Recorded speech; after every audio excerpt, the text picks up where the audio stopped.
Hello student, तुम्हाला माहिती आहे का की इंग्रजी भाषेमध्ये सगळ्यात जास्त शब्द कोणता वापरला जातो? नाही माहिती? ऐका मुलांनो, इंग्रजीमध्ये सगळ्यात जास्त वापरात येणारा जो शब्द आहे तो आहे द. THE द, ज्याला आपण काही वेळेस दी असाही उच्चार करतो. तर स्टुडंट्स, त्याच्यानंतर द यानंतर सर्वाधिक वापरात येणारा शब्द आहे गुड. GOOD, गुड आहे की नाही? मजेशीर. तर स्टुडंट्स, गुड हा शब्द तर असा आहे की त्याचे भरपूर सारे सिनोनिम आहेत, त्याचे भरपूर सारे समानार्थी शब्द आहेत, जवळपास 300च्या आसपास. तरीसुद्धा गुड हा शब्द पुन्हा पुन्हा पुन्हा पुन्हा वापरण्यात येतो आणि द नंतर, कदाचित द नंतर दुसरा जास्त वापरण्यात असणारा गुड हा एक शब्द आहे.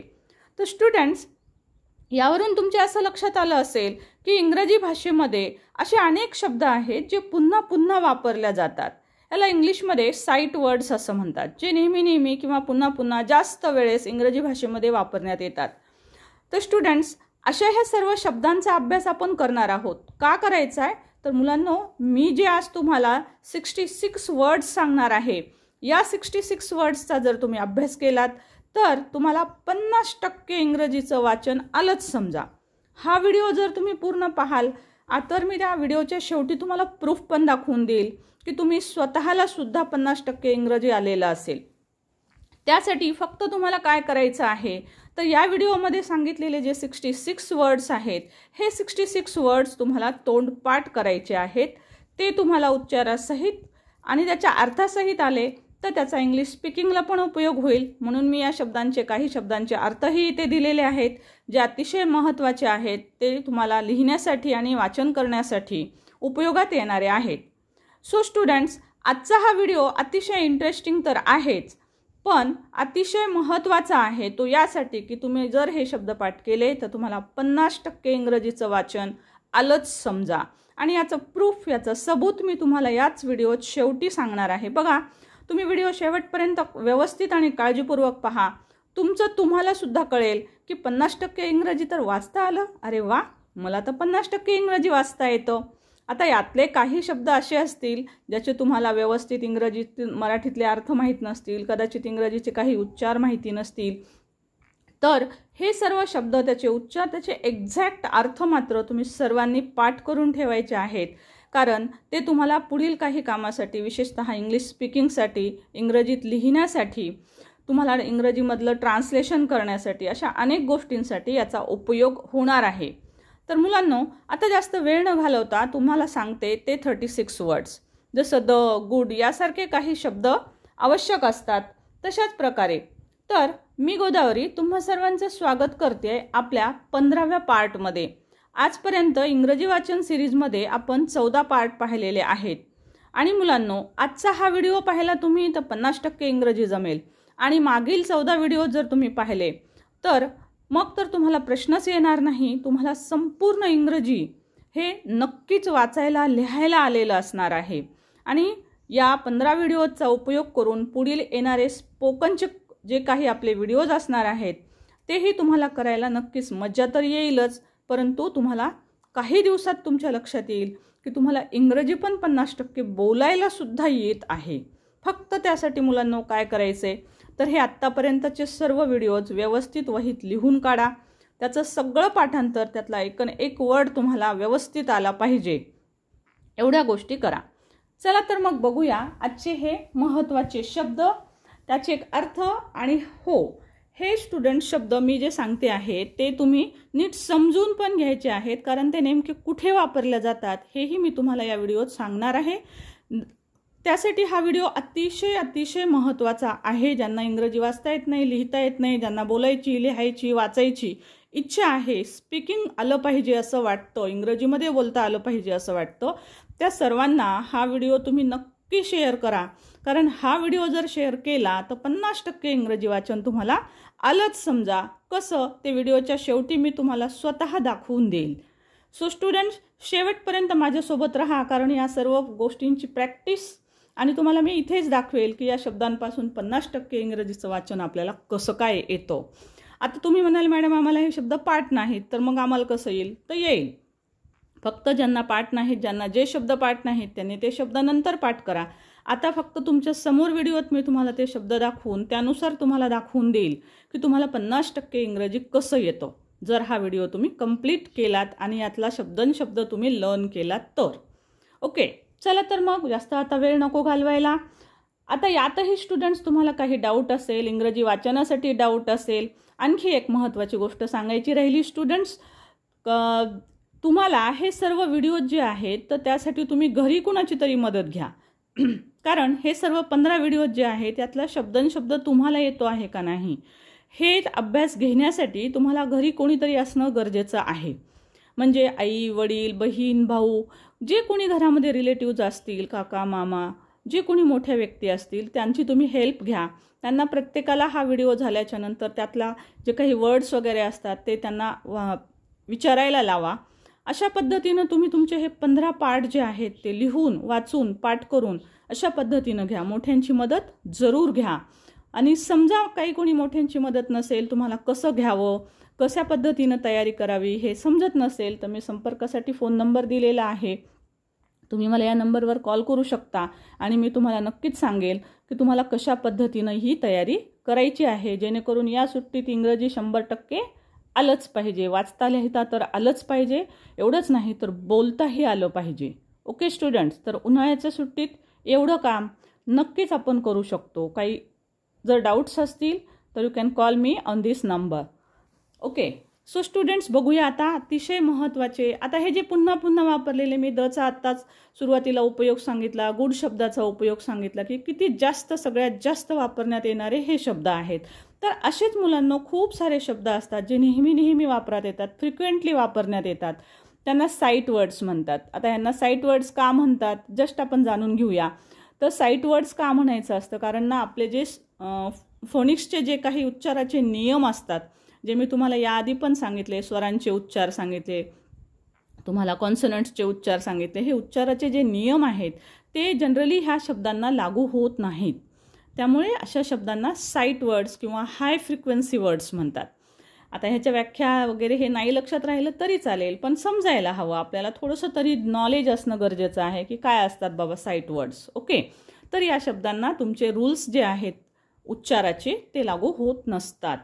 जनरली या शब्दांना आपण साईट वर्ड्स असं म्हणतो. असे भरपूर सारे शब्द आहेत स्टुडंट्स साईट वर्ड्स, पण त्यातले महत्त्वाचे 66 आपण घेऊन येतोय. चला तर मग मुलांनो बघूया हे शब्द कोणते आहेत. बघा आता मी इथं जे 24 शब्द दिलेले आहेत हे तर खूप खूप खूप महत्त्वाचे आहेत. तर मी तर म्हणेल की आत्मा आहेत हे इंग्रजी वाचनाचा. हे पहा, आता तुम्हाला हे शब्द पाहिलं की लक्षात येईल. बघा, I, we, you, he, she, it, they हे सर्व सब्जेक्ट म्हणून येतात आहे ना. आणि ह्या शब्दांशिवाय तर इंग्रजीतलं वाक्य बनूच शकत नाही, नाही का. नाऊन सहित वाक्य बनतात, परंतु प्रोनाऊन हे सर्व घ्यावेच लागतात. सो हे अतिशय महत्त्वाचे असे शब्द आहेत. तर बघा, हे सब्जेक्ट म्हणून येणारे शब्द आहेत. आता सब्जेक्ट, कर्म वगैरे हे शब्द शिकायचे का, तर इंग्रजी वाचन, लिखाण आणि स्पीकिंग क्लास करत असताना आपल्याला हे थोडेसे लागणार आहेत. त्यामुळे थोडंसं यासहित अभ्यास केला तर जास्त बरं होईल. ज्यांना ते अवघड वाटत असेल कर्ता कर्म वगैरे करायचं तर हा भाग नाही केला तरी चालेल. हे वर्ड्स मात्र मीनिंग सहित लर्न करा. तर बघा, पहिला शब्द आहे सब्जेक्ट आय. याचेच हे रूप आहेत बघा, म्हणून मी लिहिलेलं आहे सर्वनाम व त्याची रूपं. आय, आय ह्या शब्दाचंच एक रूप आहे मी. मी म्हणजे मला. आय, आता आयचे अर्थ मी पण येतो आणि मला पण येतो. स्टुडंट्स नीट लक्षात घ्या, आयचा अर्थ मी पण येतो आणि मला पण येतो. बघा, समजा असा अर्थ असेल की आय एम अ गर्ल, तर मी एक मुलगी आहे. मी असा अर्थ आला. समजा मी म्हणाले की I have a pen, I have a pen, तर आता माझ्याकडे जर पेन असेल तर मी काय, मला एक पेन आहे. बघा, आयच वर्ड वापरलाय मी, I have a pen, I. तर मग आयचा इथे अर्थ काय होतो, मला एक पेन आहे. मला म्हणजे बघा, शब्द आयच आहे, पण काही वेळेस त्याचा अर्थ येतो मी, तर काही वेळेस त्याचा अर्थ येतो मला. I have a pen, I have a car, I have books, मला पुस्तकं आहेत. I have a new bag, मला एक नवीन बॅग आहे. सो मला आहे, माझ्याजवळ आहे अशा अर्थाचे जेव्हा आपण वाक्य घेतो त्यावेळेस आयचा अर्थ मला असा येतो. त्यामुळे आयचे 2 अर्थ आहेत. बघा, हे नीट समजून घेतलं पाहिजे. मला शब्द जर एखादं वाक्य मला शब्दाने सुरू होणारं मी दिलं की मला एक पेन आहे, तर मुलांना समजत नाही, मॅडम मलासाठी काय घेऊ, मग मलासाठी आय घ्यायचं का, मीचा अर्थ मी घेऊ. काही मुलं तर मी म्हणजे मला पाठ असेल तर मी शब्द घेऊनही वाक्य करतात आहे ना, मी हॅव अ बुक असं वाक्य करतील, मग तर ते रॉंग होईल. सो स्टुडंट्स, शब्दशः जायचं नाही आहे आपल्याला. बाय प्रॅक्टिस ह्या गोष्टी हळूवार तुम्हाला समजतील. फक्त अर्थ एक्झॅक्ट पाठ करा. सो आय म्हणजे मी किंवा मला, मी म्हणजे मला. आता मी हा शब्द कर्माच्या जागेवर येतो. कसं ते मी अजून डिटेल तुम्हाला नंतर सांगेलच. त्यानंतर माय, माय म्हणजे माझा, माझी, माझे. हे सर्व पजेसिव्ज आहेत. पजेसिव्ज म्हणजे काय असतात, तर मालकी दाखवणारे शब्द. म्हणजे एखादी गोष्ट माझी आहे, आमची आहे, त्याची आहे, अशी स्वतःची आहे, स्वतःची मालकी असते त्याच्यावर आपली, म्हणजे ते माझे असतात. That is our property. So तर प्रॉपर्टी म्हणजेच पजेशन, म्हणजे एखादी गोष्ट माझी आहे. ओके, सो अशा अर्थाचे हे सर्व शब्द आहेत. तर आय, मी, माय. ओके, त्यानंतर हा एकवचनी शब्द असतो, लक्षात ठेवा स्टुडंट्स. वी हा अनेकवचनी आहे. बघा, मी वेगवेगळ्या पेननं हे शब्द लिहिलेले आहेत, कारण हे फर्स्ट पर्सन आहेत ब्ल्यू कलरमध्ये, सेकंड पर्सन हे तुम्हाला मी पिंक कलरमध्ये दाखवलेत, आणि ग्रीनमध्ये असणारे आहेत सर्व थर्ड पर्सन आहेत. हे सिंग्युलर थर्ड पर्सन आणि प्लुरल थर्ड पर्सन असे दोन्ही दाखवलेत मी इथे. ओके, सो हा फर्स्ट पर्सन, हा सेकंड पर्सन, हा थर्ड पर्सन असणार आहे वेगवेगळ्या कलरमधले. हे पर्सन हे का शिकायचे जस्ट लक्षात ठेवा. ओके, सो हे तुम्हाला लागणारच आहे. ओके, सो सी, वी म्हणजे आम्ही, अस म्हणजे आम्हाला, अवर आमचा, आमची, आमचे. यू, आता यू शब्द 2 वेळेस दिसेल. तर यू हा एकवचनी यू आहे, आणि हा यू म्हणजे तुम्ही. ज्यावेळेस इंग्रजीत तुम्ही वाक्य लिहाल त्यावेळेस त्याच्या अर्थानुसार वाक्य कसं आलेलं आहे, त्यात नाऊन सिंग्युलर आहे का प्लुरल आहे त्यावरून आपल्याला समजतं की यू समोरचा एकवचनी आलेला आहे का तो अनेकवचनी आलेला आहे. दोन्हीही एकवचन अनेकवचनसाठी एकच शब्द आहे. जसं की बघा, यू आर अ बॉय, तू एक मुलगा आहेस. समजा अनेक मुलं असतील समोर, तर मी काय म्हणेल, you are boys, you are boys. मग तुम्ही मुलं आहात, तुम्ही शब्द झाला. मग त्याचाच अर्थ मी यूज शब्द वापरते, you are a boy, you are boys. 2 शब्द 2 वाक्य. You are a boy, a boy, a म्हणजे एक मुलगा आहेस, म्हणजे इथे एकवचनी असणार आहे. You are boys, boys. Boys हा अनेकवचनी शब्द आहे, त्यामुळे आता इथे आलेला यू असेल तुम्ही अर्थाने आलेला.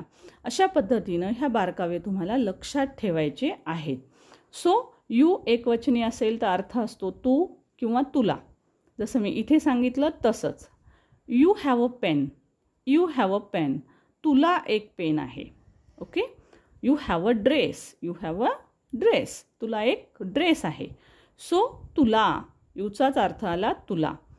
तू, यू आर अ बॉय, तू एक मुलगा आहेस. ओके, सो अशा पद्धतीनं यूचा अर्थ तू किंवा तुला असतो.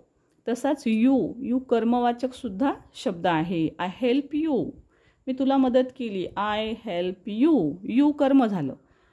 तिसऱ्या ठिकाणी आलं, हे डिटेल नंतर बघूया. सो यू हा तुला अर्थाने कर्म म्हणून सुद्धा वापरला जातो. वाक्याच्या सुरुवातीला आला तर हा यू असतो, वाक्याच्या 3ऱ्या नंबरला आला तर हा शब्द असतो तुला, कर्म म्हणून. हे सर्व शब्द जे आहेत ते जनरली वाक्यामधला 3री पोझिशन असते ह्याची. हे सर्व शब्द जे आहेत ते वाक्याच्या सुरुवातीला येतात, म्हणजे ही पहिल्या पोझिशनवर शब्द असतात, म्हणजे वाक्याच्या सुरुवातीला फर्स्ट अगदी सुरुवात ती या शब्दांनी होते. 3ऱ्या शब्दाला जनरली जे शब्द येतात ते हे कर्मवाचक शब्द असतात. ओके, तर बघा स्टुडंट्स, यू पाहिला आपण. आता पोझिशन दाखवणारे शब्द आहेत युअर, तुझा, तुझी, तुझे. अनेकवचनी यू, यू म्हणजे तुम्ही, यू कर्मवाचक तुम्हाला, युअर तुमचा, तुमची, तुमचे. तिन्हीपैकी कोणताही एक अर्थ. आता थर्ड पर्सन सिंग्युलर बघूया. ही म्हणजे तो, त्याचं कर्मवाचक हिम म्हणजे त्याला, हिज त्याचा, त्याची, त्याचे. सी म्हणजे ती किंवा तिला. ओके, ती किंवा त्याला. इथंही तशाच पद्धतीनं बघा, तो किंवा त्याला असा अर्थ येतो. इथे आपण त्याला लिहूया, लिहायचं राहिले. सो जसं की बघा त्याला. ओके.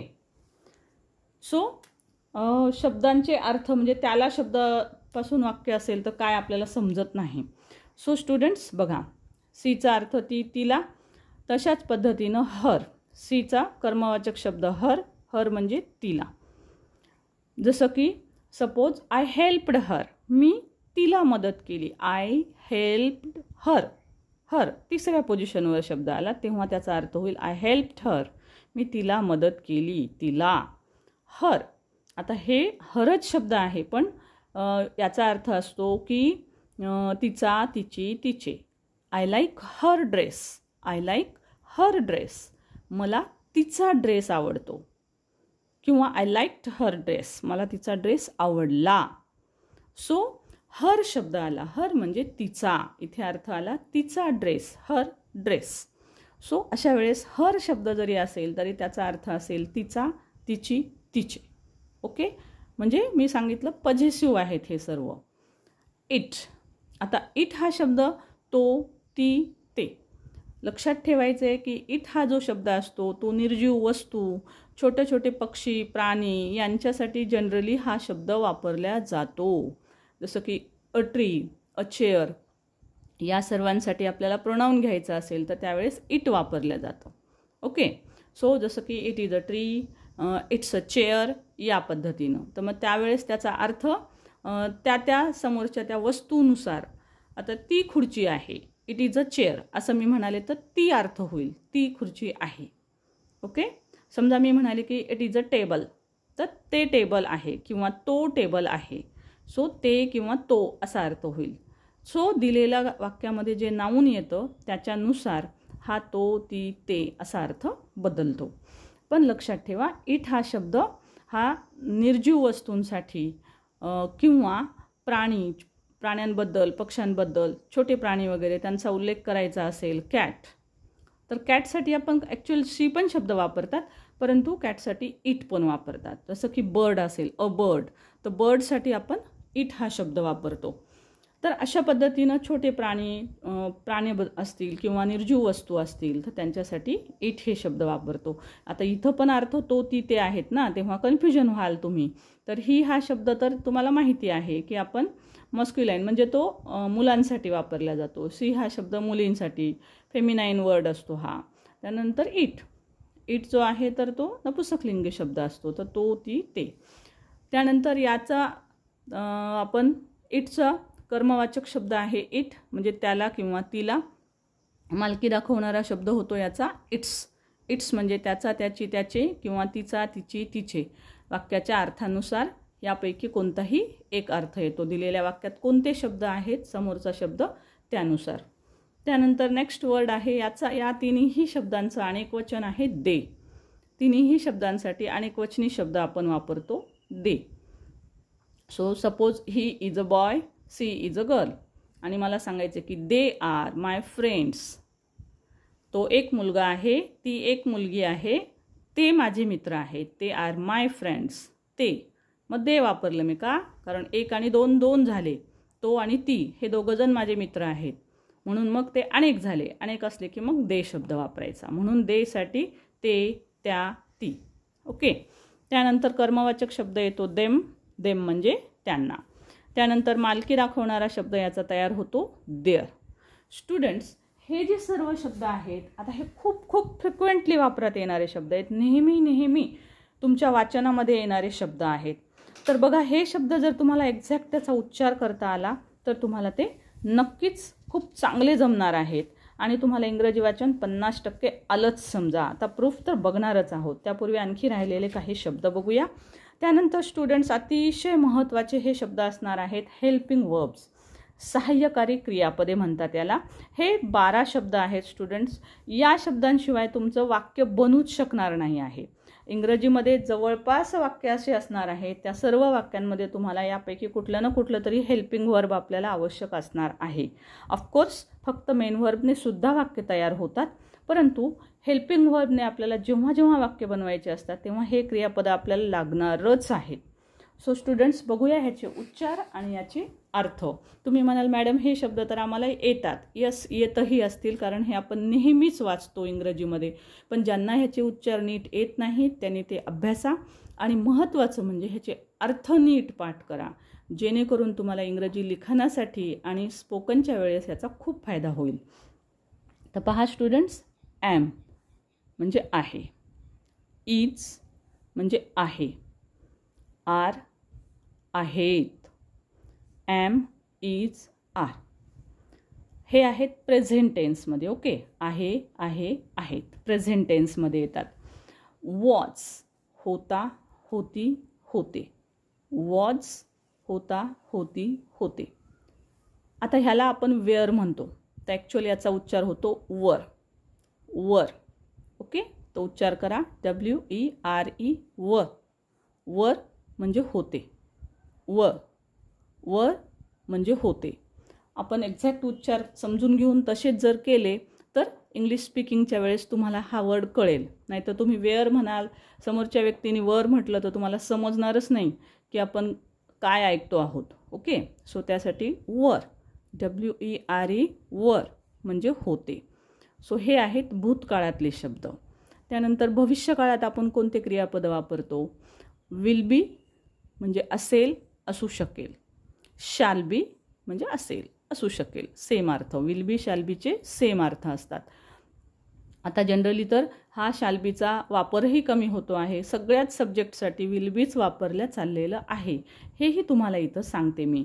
कारण इंग्रजी किंवा कोणतीही भाषा ही नेहमीच चेंज होत असेल. स्टुडंट्स, तुम्हाला माहिती असेल की बघा इंग्रजीमध्ये इतकी झपाट्याने वाढ होत असते की 2 तासाला तुम्हाला कितीतरी शेकडो शब्द तुमच्या, म्हणजे 2 तासाला नवीन तुम्हाला 2-4 शब्दांची वाढ होत असते. नवीन शब्द बघा, आता सध्या लँग्वेज कशी बदलते. पूर्वी ब्रदर म्हणायचे, आता ब्रो म्हणतो आपण. सिस्टर म्हणायचे, आता सिस शब्द आला, सिसो शब्द आला. म्हणजे हे नवीन वर्ड्स डिक्शनरीमध्ये ॲड होत राहतात. Language changes. ओके, सो अशा प्रकारे नवीन शब्द खूप सारे येत असतात. त्यामुळे विल बी, शॅल बी हे 2 वर्ड न राहता शॅल बीचा वापर खूप कमी होत चाललेला आहे. जनरली आता सगळीकडे विल बी वापरलं चाललं आहे. त्यानंतर स्टुडंट्स, हे आहे टू हॅवचे क्रियापद. हॅव म्हणजे आहे, आहेत, जवळ आहे, एखादी गोष्ट माझी आहे. आता जवळ म्हणजे नियर नाही, इकडे जवळ आहे असा अर्थ नाही, तर माझी आहे. माझी म्हणजे पजेशनसाठी आपण टू हॅवचे क्रियापद वापरत असतो. ह्याचा डिटेल अभ्यास मी आणखी पण घेणार आहे, कारण पटकन समजत नाही की ॲम लिहायचं आहे का हॅव लिहायचं आहे ना. आपण आय एम अ गर्ल असं म्हणण्याच्या ऐवजी काही विद्यार्थी म्हणतात I have a girl. Okay, so it's a very wrong sentence. I have a girl असं म्हणताच येत नसतं. ठीक आहे, सो रॉंग सेंटेन्स होतो. आय एम अ गर्ल असंच वापरावं लागतं. तर हॅवचा अर्थ कसा असतो? I have a pen, I have a pen. Have माझ्याजवळ एक पेन आहे. आता जवळ आहे म्हणजे माझा आहे. ओके, जवळ आहे म्हणजे नियर नाही. नियर म्हणजे जवळ, म्हणजे ही वस्तू इथं आहे तर इथं म्हणजे नियर. नियर नाही, तशा अर्थाने नाही. तर हॅव म्हणजे एखादी वस्तू आपली आहे, मालकीची आहे, माझी आहे असं जेव्हा सांगायचं असतं तेव्हा हे सर्व क्रियापद वापरतात. Okay, she has a pen. आता जर माझ्याकडे पेन होती असं सांगायचं असेल तर हॅड वापरतो आपण. I had a pen. Oh, this is pink colour but I had a blue pen. माझ्याकडे एक ब्ल्यू पेन होता. I had a blue pen. So माझ्याजवळ होता, माझा होता. ठीक आहे, सो अशा अर्थाने हे शब्द वापरतो. नेहमी येणारे शब्द आहेत हॅव, हॅज, हॅड. हे 2 प्रेझेंटमध्ये वापरतात. हॅड पास्टमध्ये येतो आणि फ्युचरमध्ये भविष्यकाळात येतं शॅल हॅव, विल हॅव. दोन्हीचे अर्थ असतात असेल किंवा माझ्याजवळ असेल, म्हणजेच माझा असेल. ओके, सो स्टुडंट्स, हे 12 वर्ड्स अतिशय महत्त्वाचे. त्याच्यानंतर आणखी अतिशय महत्त्वाचे शब्द स्टुडंट्स.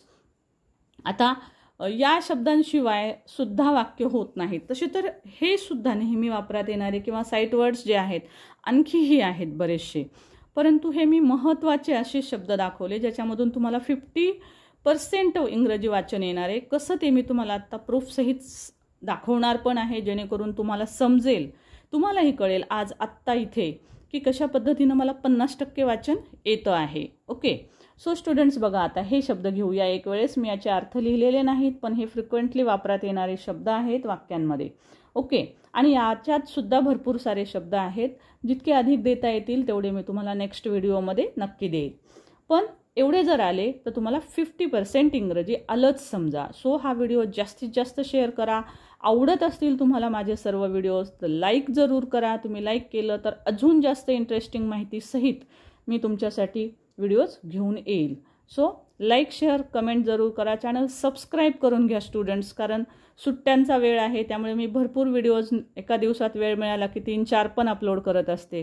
सो तुम्हाला ते वेळेवर मिळतील त्यासाठी चॅनल सबस्क्राईब जरूर करून घ्या. सो बघा आता 30 वर्ड्स आणखी आपण नेहमी वापरात येणारे बघूया. त्याचे उच्चार नीट माझ्यानंतर म्हणा. धिस म्हणायचं नाही. आपण सांगितलं होतं मागील व्हिडिओमध्ये याला म्हणायचं आहे दिस. ठीक आहे.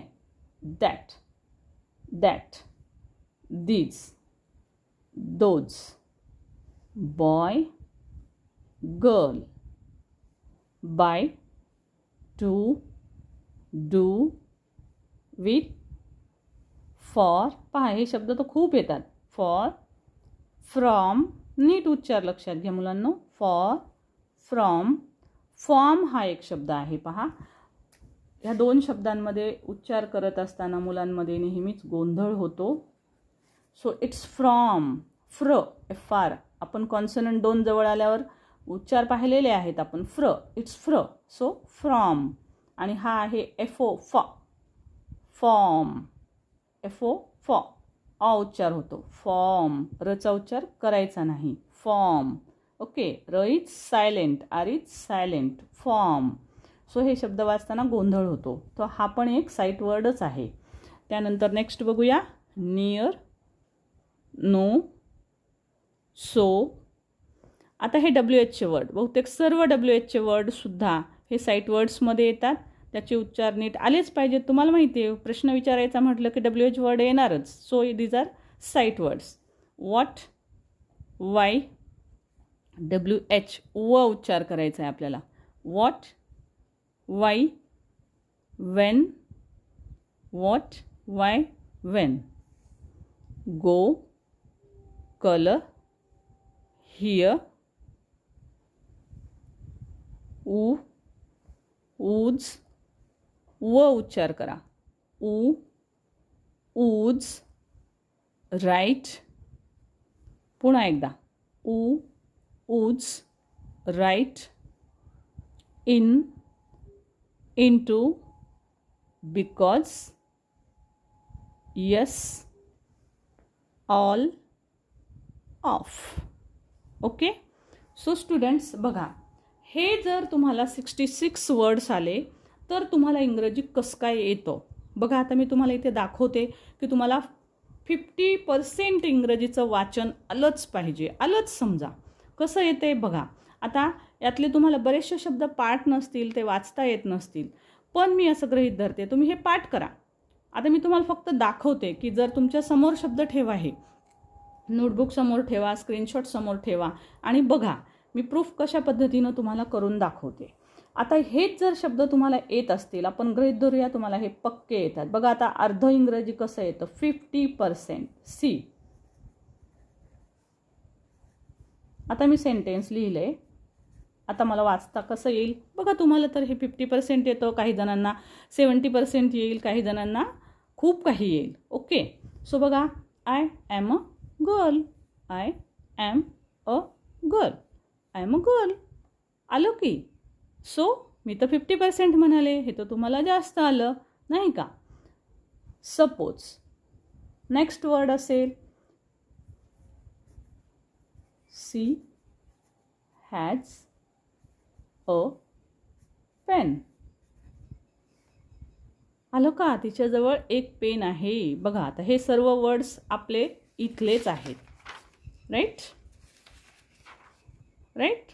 हे सर्व इथलेच शब्द आहेत. बघा तुम्हाला कसं यायला लागलं. आता बघा. आता तुम्ही म्हणाल पेन शब्द ह्याच्यात नाही, पण पेन तुम्हाला येतो ना, तुम्हाला तो पाठ आहे. म्हणजे अर्थात तुम्हाला दुसऱ्याही शब्दांची मदत घ्यायची, म्हणून मी म्हटलं तुम्हाला 50%. बघा आता. I like her dress. I like her dress. बघा आता तुम्हाला हे सर्व पाठ आहेत, हे सर्व शब्द येतात. आय येतो, हर येतो, लाईक येतो, ड्रेस येतो. बघा I like her dress. Suppose तुम्हाला ड्रेस येत नाही, मग इतकं तर येते वाचायला, आय लाईक हर. आता आय आणि हर हे शब्द आपले इथलेच आहेत. ओके. सो बघा, सपोज वाक्य असेल she will have a car. She will have a car. आलं की नाही वाचता? She will have a car. सोपं आहे ना. 50% स्टुडंट्स एवढेच शब्द जर तुम्ही केलं तर तुम्हाला 50% वाचन येणार आहे. नाव द नेक्स्ट. आता बघूया काही WHचे वर्ड्स घेऊया आपण. ठीक आहे. बघा, what is your name. What is your name. What is your name. बघा आलं की नाही. व्हॉट शब्द इथलाच आहे, इज यातलाच आहे, युअर पण आपण यातलाच शब्द घेतलेला आहे. What is your name. आता व्हॉट इज युअर नेमच्या ऐवजी व्हॉट इज हर नेम म्हटलं की तिचं काय नाव आहे. सो हर शब्द आला. बघा आला. सो कधी कधी आपण सपोज म्हणतो अरे माझं काय नाव आहे. What is my name. माझं काय नाव आहे, काय आहे की विसरले मी. What is my name. So अशा पद्धतीनं यातले कोणतेही शब्द आपल्याला घेतले तर आपण वेगवेगळ्या पद्धतीचे शब्द तयार करू शकतो. आणि इंग्रजी बघा अर्ध आपल्याला येते वाचता. आता हे वाचा बरं, येते का बघूया.